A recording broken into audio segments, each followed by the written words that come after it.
कल मैं हूं देवनाथ पांडे। आज की खबर चौंकाने वाली है क्योंकि आज ठीक वैसा ही एक कांड सामने आया जैसा कि पंजाब के मानसा में 29 मई को हुआ था सिद्धू मूसेवाला के साथ। और आज बसपा के विधायक रहे राजू पाल मर्डर केस के मुख्य गवाह उमेश पाल की हत्या कर दी गई। और सबसे चौंकाने वाली बात तो यह है कि उनकी सुरक्षा में 2 गनर भी मौजूद थे, जिनमें से एक गनर की मौके पर मौत हो गई। तो कौन थे उमेश पाल, उन्हें क्यों मार दिया गया, बताएंगे आपको एक एक बातें विस्तार से। दरअसल 24 फरवरी यानी कि आज के दिन यह हमला उस वक्त हुआ जब उमेश कोर्ट से वापस आ रहे थे। और कहा जाता है कि उमेश पाल जैसे ही अपने घर के पास पहुंचे वैसे ही बदमाशों ने पहले तो उनकी कार पर गोलियों से हमला किया और फिर जब उमेश अपने गनर के साथ कार से निकले और अपने घर की ओर भागने लगे तो बदमाशों ने उन पर बम फेंक दिया।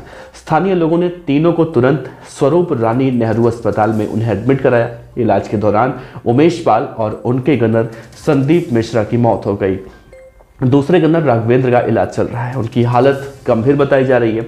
फिलहाल हमलावरों के बारे में अभी कोई पता नहीं चल पाया। आज तक की एक रिपोर्ट के मुताबिक उमेश के परिवार वाले अब आरोप लगा रहे हैं कुख्यात गैंगस्टर जो कि यूपी का है अतीक अहमद, और उसी के इशारे पर ऐसा हुआ है। तो हमले के बाद मौके पर पुलिस के आला अधिकारी भी मौके पर पहुंचे और आसपास लगे सीसीटीवी फुटेज को खंगाला जा रहा है। खंगाल कर पुलिस ये जानने की कोशिश कर रही है कि आखिर हमलावर कौन थे।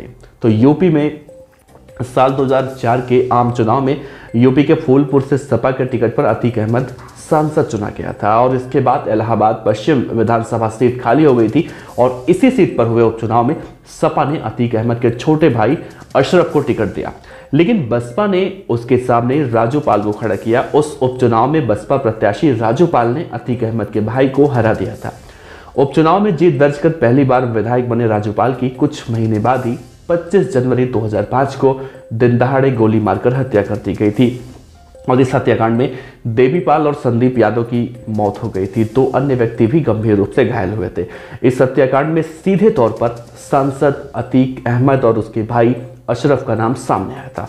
उमेश पाल इस जानलेवा हमले के मुख्य गवाह थे, लेकिन आज उन्हें भी बुरी तरह से मार दिया गया। वैसे भले ही ये कहा जाता है कि उत्तर प्रदेश में गुंडे अपराधी शहर छोड़ चुके हैं, प्रदेश छोड़ चुके हैं, लेकिन आज की जो खबर देखने को मिली है ये वाकई में उस वारदात की याद दिलवा रही है जब आज से करीब 10-11 महीने पहले पंजाबी सिंगर सिद्धू मूसेवाला को भी इसी तरह से गोली से भून दिया गया था। हालांकि इन दोनों में फ़र्क सिर्फ इतना है कि सिद्धू मूसेवाला के पास सिक्योरिटी होते भी हुए भी वो अपने साथ नहीं ले गए थे, लेकिन उमेश पाल के साथ 2 गनर मौजूद थे और इन दोनों गनर के ऊपर भी हमला किया गया, जिसमें से एक गनर मारा गया, दूसरा अपने ज़िंदगी और मौत के बीच अस्पताल में ज़िंदगी की जंग लड़ रहा है।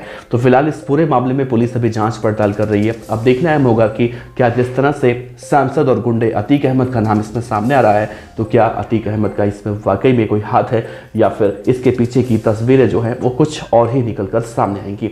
तो फिलहाल जैसे ही इस खबर में कोई अपडेट आएगा हम आप तक जरूर पहुँचाएंगे। आपका बहुत बहुत शुक्रिया, धन्यवाद।